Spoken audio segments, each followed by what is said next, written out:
yet. Even my mama thinks that my mind is gone, but I ain't never crossed a man that didn't deserve it. Me be treated like a punk, you know that's unheard of. You better watch how you're talking and where you're walking, or you and your homies might be lying in chalk. I really hate the trip, but I gotta low. As they croak, I see myself in the pistol smoke. Fool, I'm the kind of G the little homies wanna be like, on my knees in the night, saying prayers in the street light. Been spending most of their lives living in the gangster's paradise. We've been spending most of their lives living in the gangster's paradise. We keep spending most of our lives living in the gangster's paradise. We keep spending most of our lives living in the gangster's paradise. Look at the situation they got me facing. I can't live a normal life. I was raised by the state, so I gotta be down with the hood team.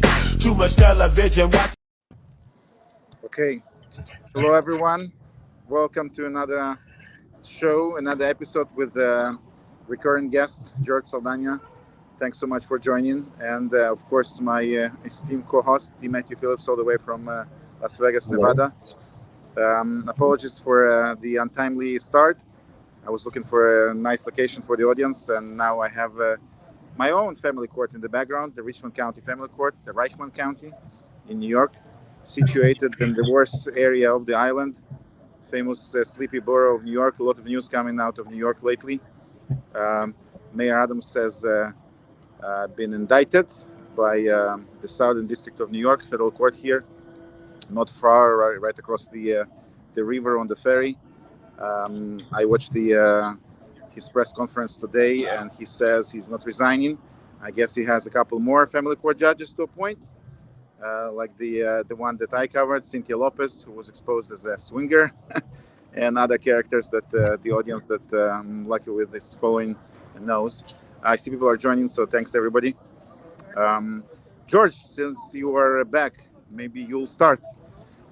Hey guys, well thanks for having me back again. It's always a pleasure rocking with you two guys, because y'all are just knowledgeable, and I feel like I can contribute a little bit from the state of Texas. But let's have this conversation. Awesome. Matthew, you want to start with your rant?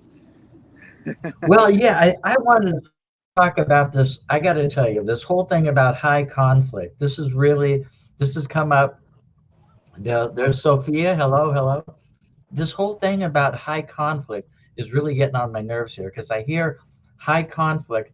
The judges always say it, and oftentimes the opposing counsel will accuse you of being high conflict, or one of the litigants of being high conflict. Well, what does it really mean to be high conflict? And my point is here that if you're in a situation where you have been dispossessed of your parental rights, if you're placed on like supervised visitation or a no contact order, and you have no parental rights, well, you have a sacred obligation to be fighting to recover custody of constitutional rights wrongfully taken. And I think this position there, hello. I think this position is it's axiomatic. The point is that when they take away your children, you know, the other side and the courts have to expect you're going to try to recover those constitutional rights. And I just think it's really reprehensible the way that judges and oftentimes opposing counsels will just want to label one side as being high conflict, when the truth is they're just trying to fight to recover rights that were wrongfully taken in the first place. It's not like somebody is, you know, filing motions, you know, to get money relief or lawsuits for damages, but it's a different story when you're trying to fight to recover those rights that have been taken from you. That can't be a high conflict label. And I guess that's probably the extent of the rant today, but I did want to welcome our guest, George, and we're happy to have him here again. So it's time to rock and roll if you want to take it away. So some of the things that we're seeing in Texas is that some of it, and it runs along with the high conflict, in these protective order hearings, we're seeing where harassment isn't defined. It's so vague that it's open for interpretation. So we're seeing that some of these judges are deeming parents who are requesting medical information or school information through their court appointed co-parenting app that they're saying that some of these parents are harassing the other parent by asking these questions. And I don't grasp that, because in Texas, in your constitutional and your fundamental rights, one of the things you have a duty to is for care, control, and protection of your child. So if you're asking the other parent for medical information, medical updates, or school updates, and they turn that around and try to seek for a protective order or restraining order to bar you from asking those questions, I think it's a little. I think that's kind of overzealous if an attorney takes that and tries to remove a parent or bar a parent from their child based on questions like that. So we're seeing that, and it kind of runs into what you're saying. These definitions, they're not defined. So one of the things that I've started to do is I've started to just ask the judge. It's not legal advice. I just want to know, which dictionary are you using? So therefore, if a word comes up where it might be vague, I'm able to interpret it in the court of law on the record. So that way we can make sure that our appeal, will be heard. Yeah, if I may add, I think that high conflict actually is a synonym for a targeted parent, right? So that's what they usually appoint as a high conflict. I mean, we're starting to see where we're seeing. I'm sorry, my niece just walked in the room. We're starting to see where some of these attorneys are trying to go after these targeted parents as being vexatious, for trying to protect their child, not only from the other parent that they may have allegations about, but also from the family courts and those court officers. Just like myself, I've been targeted by bailiffs. I've been targeted by the judge. I've been targeted by police, just trying to enforce my court order. And I don't see how that could come across as harassing. I don't see how that could come across as vexatious when you have a court order that orders you to be at a certain location at a certain time to pick up your child, and then law enforcement and your ex are teaming up to get you thrown in jail, and all you're doing is trying to abide by the judicial order. Yeah, I want to acknowledge the knowledge, the audience, and the knowledge that the audience brings. George, combining our crowds is actually very beneficial. I see a lot of people are chiming in, so I just want to say thank you everybody who is right here right now, and also everybody who will watch the stream later. But Sophia is here. Viridiana, a very important information hub, also out of Texas, always shares live streams. So thank you, Viridiana, for everything that you do. Derek is here. Derek has phenomenal memes that he likes to share under the posts of those who are active in this unfortunate domain. Kevin, also from Texas, here. Kevin is active, I know, in federal court. So thanks, everybody. And I see more people who are actually watching. You probably see more on your side as well, George. So thanks, everybody. If I can respond to Derek Pierce's comment, why are we questioning reality? I think that's that right there is one of my bigger issues. Legislative intent is how the law is written. There's no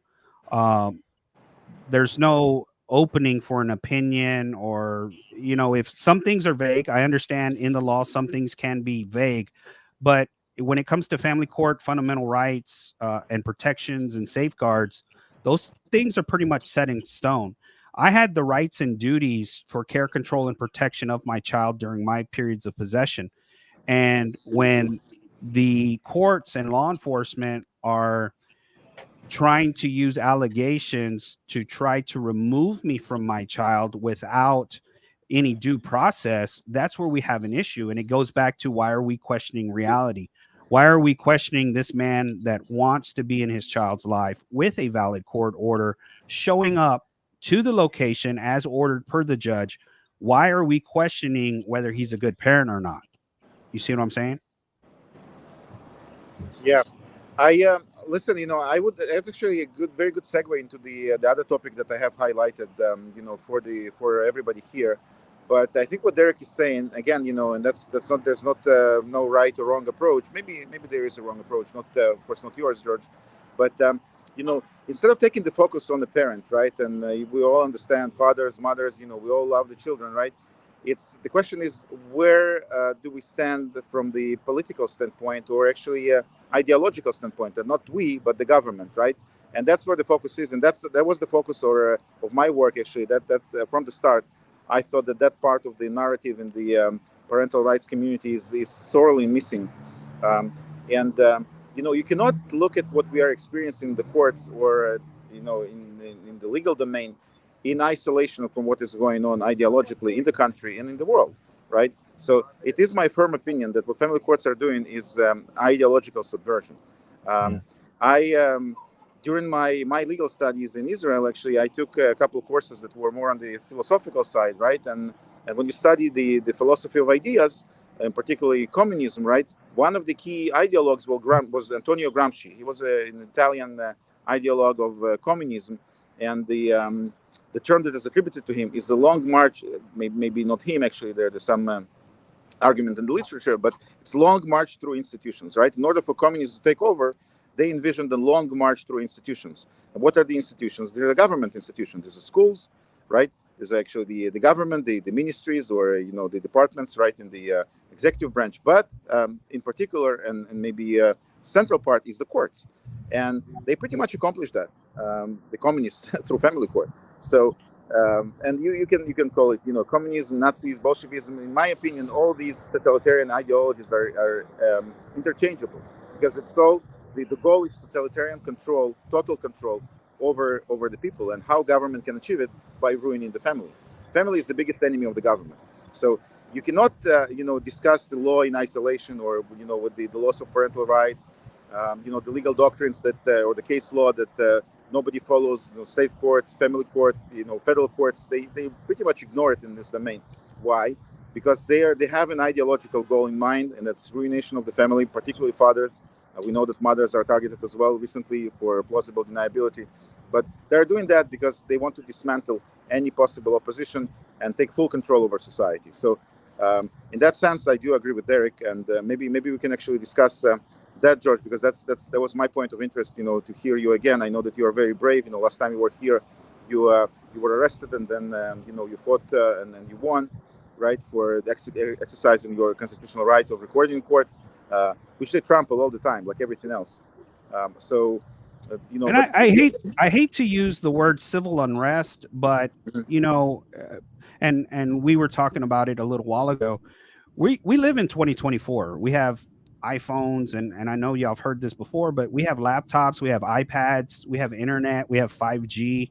We can look at every crater in the moon through a telescope, and we're living in these times with paper court orders. We're living in like 1970, where people don't understand how to read a court order. You have to hire an attorney. No, it's black and white. Why are you questioning reality, right? Interference with child custody, something that I started back September 1 of 2017, was the retention in violation of a court order or judgment. It's pretty clear and concise what the law says. And a lot of people ask, how come FaceTime, or how come talking to your child over the phone isn't against the law? And it can be against the law if the people legislate it. And it goes back to the government, right? The government doesn't want us fighting or coming together. And the Constitution was made to protect the people from the government, not to protect the government from the people. And so we need to make sure that we start, and when I say we, I'm talking about parents, because a lot of parents like to get on social media and share memes and share how depressed they are, and they don't want to take a proactive approach. Some of the things and some of the content I put out is I try to put informational or educational content out, so it gives you some sort of educational value as you navigate yourself through family court. When you're just sharing memes about how depressed you are and parental alienation, and it doesn't have some sort of educational value to it, what are we really doing to ourselves other than living in a depressive state? You have to take charge. You have to become a leader, and you have to march to your own drum sometimes. And I've done it several times. I'm not bent about it because overall, if I win, y'all win. If y'all win, I win. And the more people that we educate, just like Roman was saying about some of his studies that he did, and he's passing that knowledge on what communism is. Because to be honest with you, I know a little bit what I've been taught in high school history about communism, but when you start going into the depths of communism, because of all the online resources that you have access to with your cell phone, you start seeing those patterns, and those are the patterns that Roman is highlighting, and I agree with you. Yeah, you can talk to anyone who comes, any immigrant, to this great country, and to be clear, America is still the greatest country on earth, because we still have the First Amendment, the fact that we can use the technology and use the live streams, right, and talk relatively freely. In my case, for those who are joining in front of the Reichman County Family Court, and I can say Reichman County without, at least at this stage, being risking being arrested, right? Not yet, not yet. Not yet, yes, but it's getting there. So that's still the greatest country on earth, but it's hanging by a shoestring, right? And that's particularly the First Amendment we still have. And if we don't exercise this right, it will be lost too, like we lost the jury trials. I want to acknowledge more people who are joining. So Aviv joins from Massachusetts. Kevin is active in the comments. Michael, you're from California, right? We are nobodies without our audience, so that's important, guys. What you are doing, to the extent you are active or not active, but people who don't do live streams, who are somewhat afraid, or concerned showing their faces, but are sharing and commenting, it helps the algorithm. So it helps those of us who are in the trenches, on the forefront of this fight to expose the Holocaust in courts like the one behind me. That's very important. I want to acknowledge particularly James Kelly.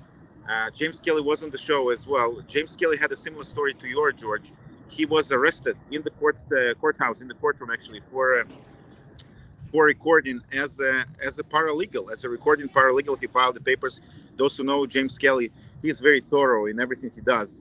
So he filed the appropriate paperwork. He was recording a court proceeding that the Judge Alfred Graf, forbade him unconstitutionally. He was jailed on the spot and incarcerated for 30 days. That was the order. We gave a lot of attention to this show in particular, and he was released. I would love to believe that in connection with the publicity that showing the strength that this community, a virtual community, has, he was released after less than 3 days. And today, James filed a federal lawsuit against the judge. So you can look it up. James Kelly versus Alfred Graf. It was filed in the Eastern District of New York, and it tackles again all the topics that we are covering here. So James, thank you very much for joining, for watching, for everything that you do. I know that you posted a couple updates on your page and cameras in court. One of the things, one of the things that we've seen here in Texas, Harris County and Tarrant County, is that the judges are getting the bailiffs to intimidate the court observers that are coming in to observe their friends or their relatives that are having a judicial proceeding. So the intimidation factor that these bailiffs are using by shoving people out, putting their hands on people, and actually pushing them out of the courtroom, violating their First Amendment right to court observe or watch their government. We've been seeing it. I was jailed for it. I know several others that have been threatened with jail just for trying to observe their judiciary. And again, we're in 2024. Your judge has a laptop, she has a computer, she has an iPad, all at her disposal. There shouldn't be 1920s judicial mistakes in 2024, right? Because there's no excuse for not knowing the law. You have every resource. You have state resources, you have legal resources, you have online resources, which judges can turn to at a moment's notice with the things that they have. And the lack of knowledge is some of the things that James Kelly and I have talked about, um, and some of the things that Justice Scalia, that was on the Supreme Court, he was saying that a lot of these judges or attorneys don't take any constitutional law in law school. And when I heard that, and then I started seeing where judges are mandating people leave under threat of arrest their court proceedings, it's an issue, and this judge said that it was a confidential court, and that these people had to leave. And Kevin's right. There's no accountability from the Oversight Commission.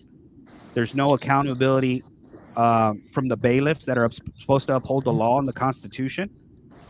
So when we talk about civil disobedience, it's a bunch of parents that want to make a change. And a lot of people want to go to Washington, D.C. and fight for parental rights and fight for their children, but they don't even get involved on the state level issues. You know what I'm saying?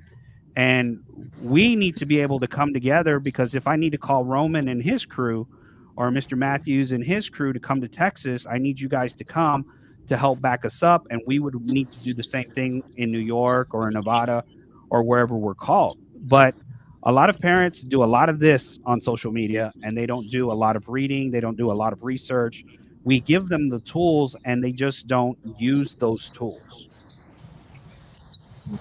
Yeah, James is saying the lack of legal knowledge facilitates intimidation that you referred to, George. He cannot be intimidated anymore. I think we saw that. James is completely absolute brave, patriot, like of the kind that you would think that you no longer see.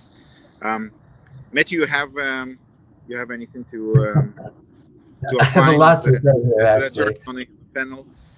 But first of all, I got to say no fear. It has to be the point where there is no fear. There's no reason to have fear. Fear is never part of the equation. We have to live by those words, because they do want to instill fear. I just want to say, I think I have some notes here, but we are so lucky to have George with us. I think we just lost Roman here, but we're lucky to have George as such a brilliant man and such an eloquent speaker. I really mean that. And I think that you uniquely understand how important it is to use litigation and the media. And you'll hear Roman say that a lot. And I don't know what happened to him, but I have to say also this notion about not understanding constitutional law and not knowing the law. It seems like 99% of the lawyers do either personal injury or slip and fall or auto accidents and divorce and drunk driving, and they never ever do anything remotely associated with the Constitution. And I think that's another reason why we see in family court they never recognize that parenting is a constitutional right, because they've never argued it, they've never heard judges say it, they never hear attorneys make the argument, but it is a constitutional right, and we need to put that out there and educate everybody that because it's a constitutional right, the government can't take it away lightly. There has to be strict scrutiny analysis, and I think Roman's coming back. I'm actually going to be publishing a lawsuit that's going to explain the whole strict scrutiny analysis argument, and anybody should be able to use it and fill in the blanks. But I'm really concerned about what I see, because it seems to me not only is the judiciary kind of gone down in the education level, and the attorneys also, but it's gone so far, gone so low, that they're really dipping below the minimum constitutional guarantees. And so that's my, and there he appeareth, yes. So yeah, I thought that you guys can handle it on your own for a second. I apologize. I got an incoming call. Yeah, the state of Texas, says that there must be. It says must, M-U-S-T, must have a state's compelling interest before you violate the fundamental rights. This and that's case law, and it's attorney general opinion that was asked.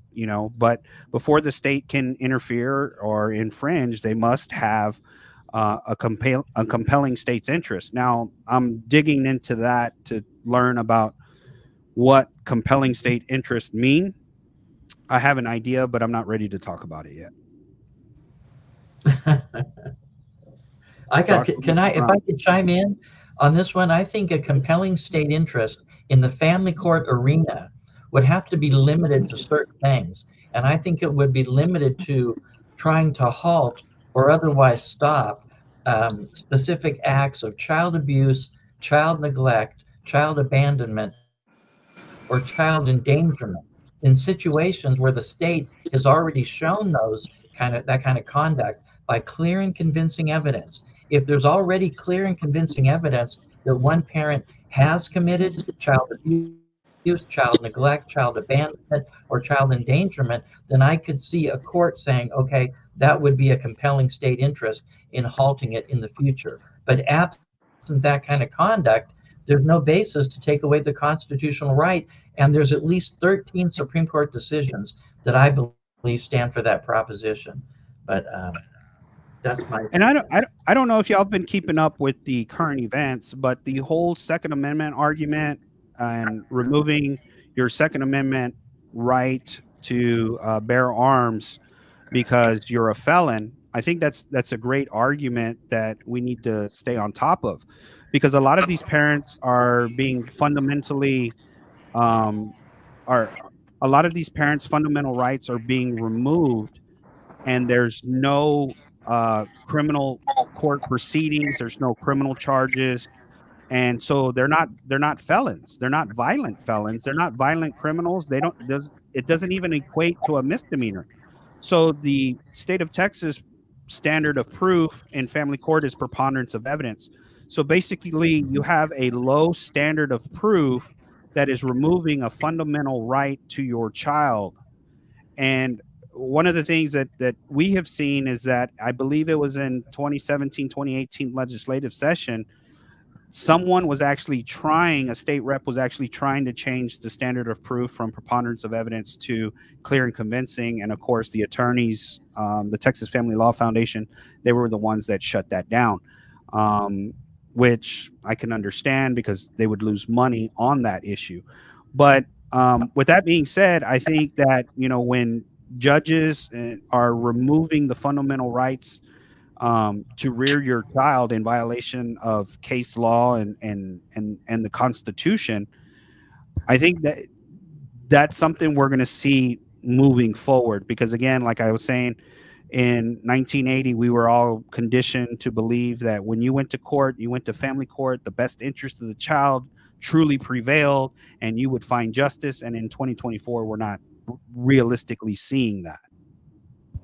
Yeah, very true. We have a very active discussion in the comments. A lot of case law is shared, so for the benefit of those who will read it afterwards, it's very good. Jim Kelly, thank you very much for sharing your knowledge. Jose is joining, and Violet Sparkles from Texas as well. Tony, our guest. So good to see everybody familiar here. George and Matthew, with your permission, I still want to dive a little deeper, take the discussion to, another level, if I may. Because, we are experienced fighters, quote unquote, in this domain, right? We understand pretty much what's going on. And at what stage, we'll start asking, not what law they are not following, right? Or educating people about law and case law. And taking it, to understanding why. I think your example is perfect about the Second Amendment. My firm stance, again, is that the government created family courts, I call them alienation courts, to alienate the children. So what we're seeing is not a mistake, the courts are not broken. They're doing what they're doing because they were designed that way. And the government is very clever. They had this program, in place decades ago. I know people don't like, conspiracy theories and stuff like that. But you cannot ignore the facts, right? So, for example, it was Nelson Rockefeller, one of the offshoots of the Rockefeller plan in New York, was the governor. He passed all these laws. He passed the changes to the Constitution, including the change to the New York Constitution that allowed the mayor, now indicted mayor, mayors like Eric Adams, to appoint judges in New York. They're appointed. They're selected, right? And I suppose the commission on the advisory commission on the judiciary, the committee on the judiciary, I should say, that actually that holds public hearings, and during that public hearing actually swears the judges in, even though they don't have the authority to do so. So it's all a sham. They created it by design, and I Well, would say that one of the goals of this whole institution, rotten institution we're seeing right now, was precisely to disarm the population. They created family courts in order to label you a criminal in a civil court without any protection, any constitutional protections like due process or jury trial that again Eric Adams will get, right? They label you as criminal in a sitting judge who has a clear ideological bias in many cases, right? And then they use it to disarm you. It was a long-reaching goal. They executed it flawlessly. Now the Supreme Court upheld it, and they're just one front of the whole ideological, movement, right? Or not movement, it's subversion of the government.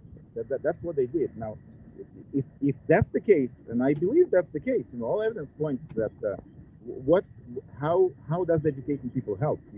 Educating on legal matters. It only helps in that sense that people can can understand that their belief that rule of law is actually a concept, right, is also false. It's not a deception by the government, but not in terms of applying the law. We can cite all the laws. We are knowledgeable for litigants.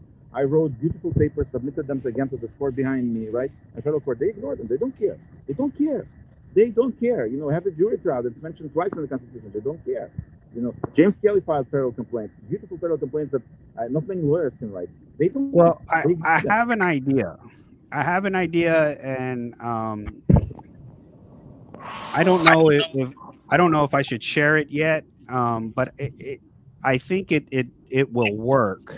I'm hitting certain areas that are forbidden.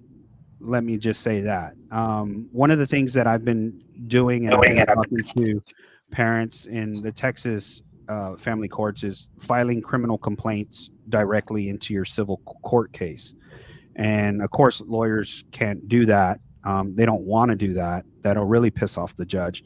But as a pro se litigant, there's certain laws that have a punishment of a felony that have to be forwarded to a magistrate of the county. And this only applies to Texas because I know Texas law, but a felony shall be forthwith before a magistrate of the county. So when you walk down what a magistrate is in the state of Texas, it tells you it's a district court judge. So if you're in a district court judge, if you're in a family court case with a district court judge and you file that criminal complaint and it meets the statutory requirements as per the Code of Criminal Procedure, that judge has to acknowledge it. Whether they want to or they like to or not, they have to acknowledge it. And they have to either refer it to another magistrate or handle it. There's so many other avenues you could go with that. You have felony within view of a peace officer, which is basically the bailiff. You have felony within view of a magistrate. You have so many other paths you can travel to get that judge to move. Another thing I've been telling parents is that judges don't have absolute immunity. And again, going back to the 1980s when I was growing up, we were all conditioned that judges have a lot of immunity and discretion, and they can do whatever they want. And that's simply not correct in Texas anyway, because by the Texas Constitution in Article 5, Section 1(6), it tells you that if judges are indicted or charged with misconduct or oppression, and again, both of those are Class A misdemeanors, they can be impeached or removed from the bench. Now, one of the ideas that I do have coming is using social media as your civil disobedience weapon, right? We know that family court judges can't remove you or block you from their campaign or judicial social media pages. They can remove you from their personal pages. They can block you, but they can't remove you from their campaign or judicial pages. So with elections coming up, a lot of these judges are going to be looking for re-election. When you find 10 or 15 people that are in that district court and they're all chiming in at their campaign functions or their posts that ask for reelection, and we go in there and we apply a little bit of civil disobedience. This judge doesn't honor the law. This judge doesn't uphold the Constitution. They're going to take a big hit with their constituents that are supposed to be reelecting them. So I think the next go around here in Texas, when we start having re-elections for these judges that we've been having problems with, because this happens every 4 years, the district courts that have judges running for re-election every 4 years, this would be the prime time to start using social media as your civil disobedient weapon to start calling out these judges, and they can't remove you. Once they start removing you, they start blocking you, start hitting them with that lawsuit, and take them to court to either unblock you or for sanctions. It's just something I've been thinking about for a while. Yeah, no, I listen. I can chime in. Texas is unique in that sense. Maybe Matthew can speak to Nevada and California, right? But for example, the city of New York, the biggest conglomerate here in the state, right? They say if you believe the government numbers, 90 million people. So New York is what, 9, 8? Nobody knows really, right? In the city of New York, the judges are not elected; they're selected. They're appointed by the mayor, and there's no real way to not elect them, to remove them. The only avenue that the state kept in place to appease the population, it's another decoy, is the CJC. It's the Committee on the Judiciary Conduct, right? And we all know how they function. Again, in Texas, right, at least you get public hearings. Here we get nothing, right? You just send your complaint to the void, and they do whatever they want with it, or so. There's no real accountability. The way it was designed, again, by the framers of the Constitution, toward the end, that's my understanding of what I read on the constitutional law of the United States, right? They understood that the judiciary will eventually have too much power, but they failed to put the checks and balances. And what we're seeing now is rampant, runaway judiciary. We see the scandals all the time. Every death is tragedy, but another judge in Orange County here in New York a couple of days ago actually killed himself. And the question is, again, it's tragedy. Nobody is gleeful about that. But the question is why this judge doesn't trust his fellow judges, right? Why that's the out that he took. So they probably know something about the system. And the scandals just chase one another. There was another judge who was removed. They usually remove the low-level judges, judges not from family court.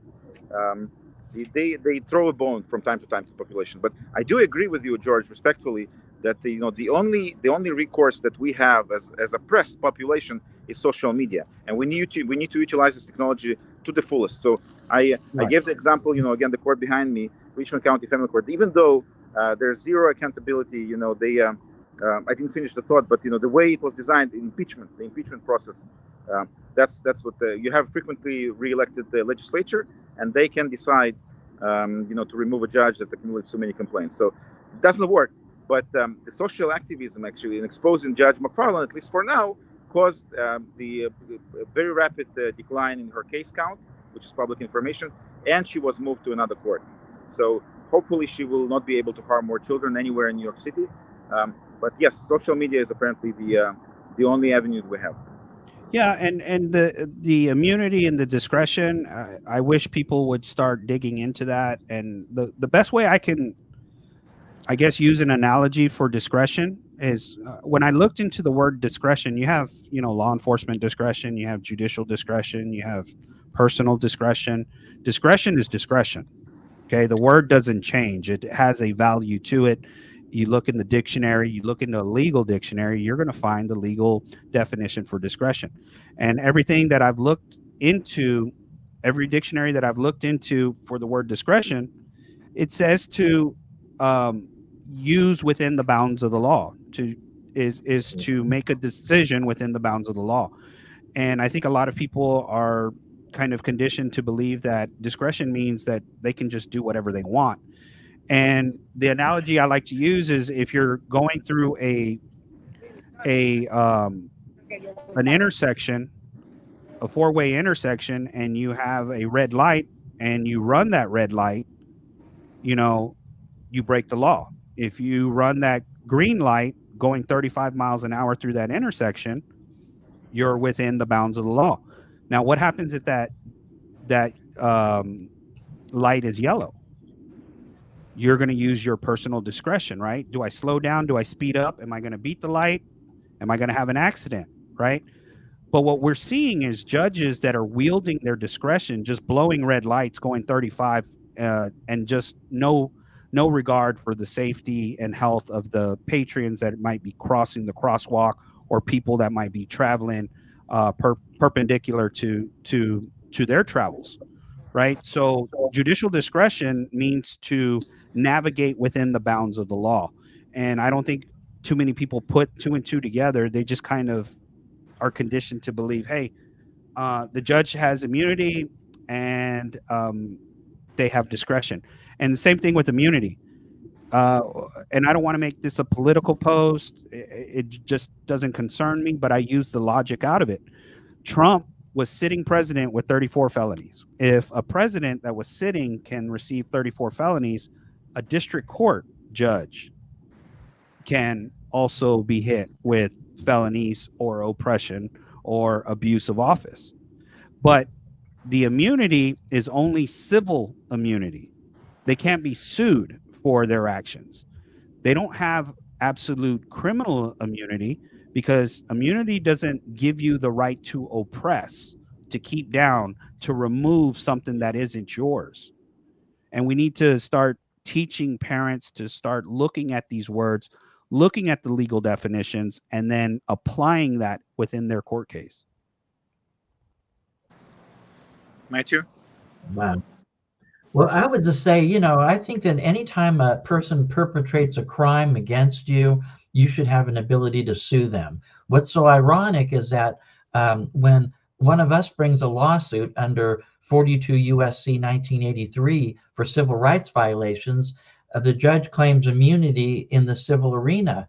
But if the attorney general would bring an indictment under 18 USC 242, which is exactly the same thing, by the way. Both 42 USC 1983 and 18 USC 242 both proscribe judges, or actually any government official, who deprives individuals of fundamental rights under color of law. The point is, what these judges are doing is a crime. They're just lucky that the attorney generals in the various states are not indicting them. You know, I would love to see a movement where the people are able to prevail upon the attorney generals to actually go after some of these judges, because it's such an irony to me that judges can claim immunity in the civil arena, but the same exact operative facts could give rise to criminal liability if only the attorneys general had the actual courage to indict a judge, you know? So that's why I was telling you just a while ago, that's why I filed my criminal complaints within my civil court case, because when you file that in the Texas Constitution, it says a judge or a magistrate is a conservator of the peace within their jurisdiction. So what I've done is I filed a criminal complaint into my civil case. It's filed, it's on the record for appeals purposes. So while you claim immunity on the civil side and hope for a criminal indictment, what I've done is I've already given that judge a criminal complaint that meets the statutory requirements here in the state of Texas. With that, they can't do anything, right? They don't want to on the trial court level. They'd rather send it to the appeals court, so the appeals court can be the bad man, right? They don't want to turn in their colleagues, their other lawyers, or anything like that. So what I've done is I've kind of circumvented the process. Instead of trying to file with law enforcement and fight with the DAs, fight with the attorney generals, fighting with all this, guess what? I'm just going to file it here, and I'm going to see where it lands. And that's part of some of the appeals, or some of the issues that I'm fixing to appeal with my appeals case. Fascinating. I listen again. You know, I hear all that you are saying. That's phenomenal. You know, it's you're absolute great asset to the cause, George, if I may say so. But what do you do if judges don't follow the law? You know, that's precisely the argument that the judges are immune. You know, it's nonsense, right? They invented it itself, as Matthew just quoted, right? The United States Code actually explicitly mentions judicial officers as those who can be subject to a lawsuit, right? According to Section 1983. I quoted it, I quoted the relevant case law, and the federal judge in my case, Ann Donnelly, she still dismissed it. So even if the judges are immune, they're not immune from a lawsuit. They might be immune from responsibility upon, upon determination, jury trial, right? If they acted within, even that it's invented, right? But let's assume it for arguendo, right? For the sake of the argument, and they still dismiss it. So she doesn't care. They don't care about what the law says. So how long can we quote the law, cite the beautiful case law, right? The precedents, which they don't follow. They don't follow. It's a subverted institution at every level. So that's the real dilemma that we are facing, Yeah. And Violet said, what does their discretion matter when their intelligence level is below standard at best? And that's kind of an argument that I always have with myself. And that's kind of why I want to talk about it. I call them bonehead decisions. Like, that's a bonehead decision. Again, it goes back to, we live in 2024. We have all the resources at our fingertips. Why are you making that bonehead decision? But it's going to take parents that are challenging them on a consistent level. It's like a diamond, right? A diamond is made under the core surface of the earth, and it comes to the surface by pressure and time. So when you just squeeze, right, that's how a diamond pops out. That's how you find diamonds. And so I've kind of related that to my own court case, right? It's just a gentle squeeze until you can't take it no more. So with the whole discretion argument, right, we have to educate. And that's why I'm so big on educating people with these ideas, because again, we've been groomed or conditioned to believe that the judicial system works like this. We are in a new time, new territory. We got new resources for pro se litigants. People are getting smarter. We have the resources at our fingertips. There's no reason why we should keep playing the game like they played in 1980. All of this is cookie cutter. All of this is cookie cutter litigation. They don't know what to do when you go outside of that cookie cutter. They're lost. Mhm. Okay, I think it's an excellent optimistic point to jump off, right, guys? We've been transmitting over 40 minutes, so coming in on 50. It's a great segue to another discussion, George. It's a pleasure to have you on. Maybe we'll schedule another one the week after if you are available.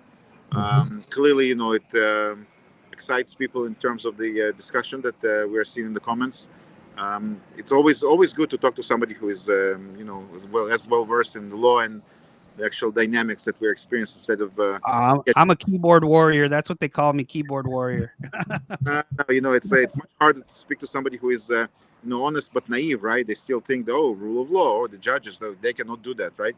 We are past that point. We know they can do whatever they want, and the question is how you peacefully, right, take it from there, using again the technology and the means, the education, the knowledge. So I still think, since it's a show that I established respectfully, right, that we need to go to the bottom of it, and the bottom is the ideological war. It's a subversion. It's taking America into the direction of full-blown communism, which many immigrants, again, from post-Soviet countries see very, very clearly.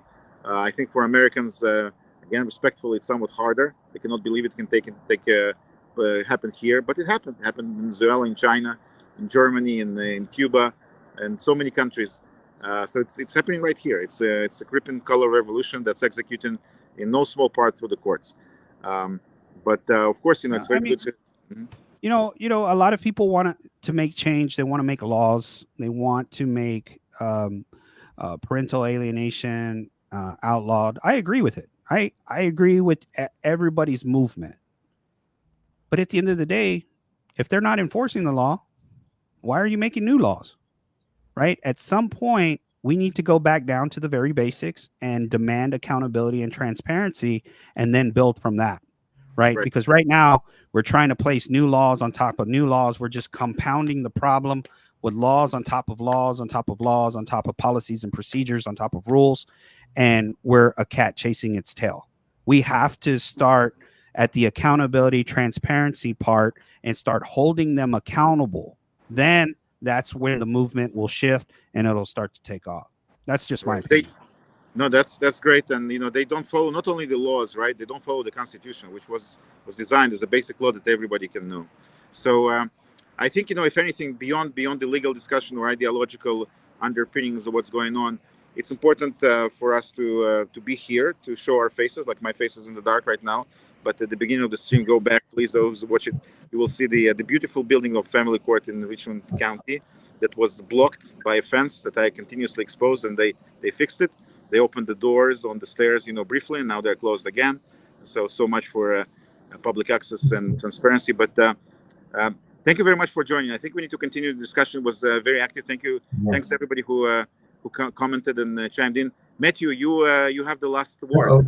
Well, I had yeah. I had a whole bunch of notes here. I did want to chime in, and maybe we'll get this next time. But I wanted to tell George my story about suing my judge who blocked me on Facebook. My first family court judge had blocked me, and I sued him. And we can save that one for next time. ... So there it is. Yeah, I'd love to hear that one. Okay, thanks everybody. Thank you, gentlemen. We'll see you on the next live stream. Thank you. Thanks everybody. Thanks for having me. Appreciate it. Thank you. Yeah.